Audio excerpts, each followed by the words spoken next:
One day, Abu Jahl gathered the people of Quraysh in anger and said, "O people of Quraysh, can't you see that Muhammad has abandoned our religion? He insults our gods and disrespects our forefathers. So today I swear by these gods that tomorrow I will bring a huge stone, and as soon as Muhammad goes into prostration, I will crush his head with that stone so violently that his skull will shatter into pieces. If you wish to support me, then come along, and if you want to hand me over to my enemies, then so be it. Let Banu Hashim do what they will after that." Hearing this, the leaders of Quraysh said, "We are with you. We will not betray you. Go ahead and finish off Muhammad without worry." The next day, Abu Jahl brought a very heavy stone. His intentions were dangerous. He was just waiting for the right moment. Meanwhile, our beloved Prophet Muhammad came near the Kaaba and stood up to pray. On the other side, the leaders of Quraysh sat in their homes, waiting for someone to come and tell them that Muhammad is no longer in this world. As soon as the Prophet went into prostration, Abu Jahl seized the opportunity. He picked up the stone and began walking slowly toward the Prophet. But as he came closer, suddenly, his body began trembling violently. His face turned pale with fear. The hand holding the stone became stiff and paralyzed. He couldn't move.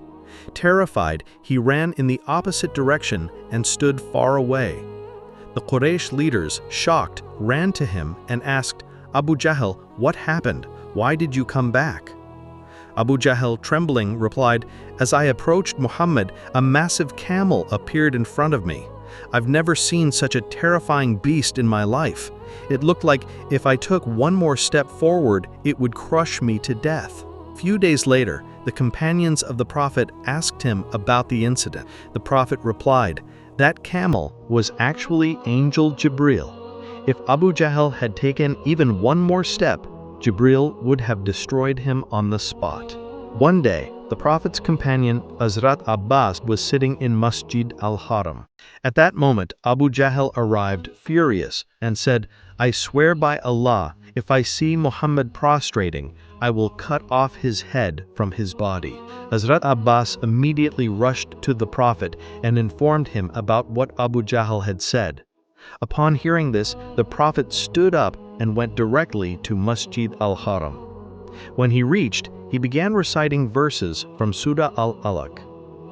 When he reached the verse of prostration, he immediately went into sajda.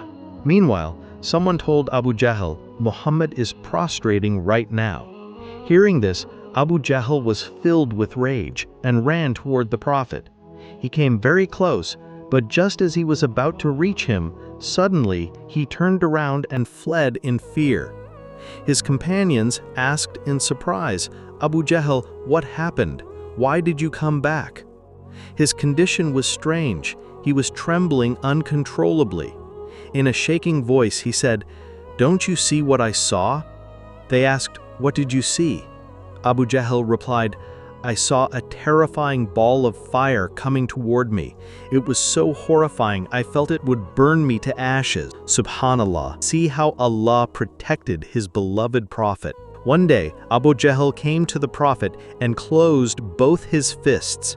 He said, "O Muhammad, if you can tell me what is in my fists today, I will accept faith in Allah, acknowledge you as a prophet, and recite the kalima to become a Muslim." The Prophet replied with humility and honesty, "O uncle, I cannot tell you what is in your fists, because the knowledge of the unseen is only with my Lord, Allah." Hearing this, Abu Jahl laughed mockingly, as if making fun of the Prophet. But then the Prophet said, "All right, uncle, if what's in your fists itself bears witness to my prophethood, will you believe then?" Abu Jahl said, "If that happens, then nothing could be clearer. Do it and show me." Then the Prophet looked toward Abu Jahl's fists and said, "Oh, whatever is in the fists, if you can testify to my prophethood, then do so." Immediately, the stones in Abu Jahl's hands began to speak loudly.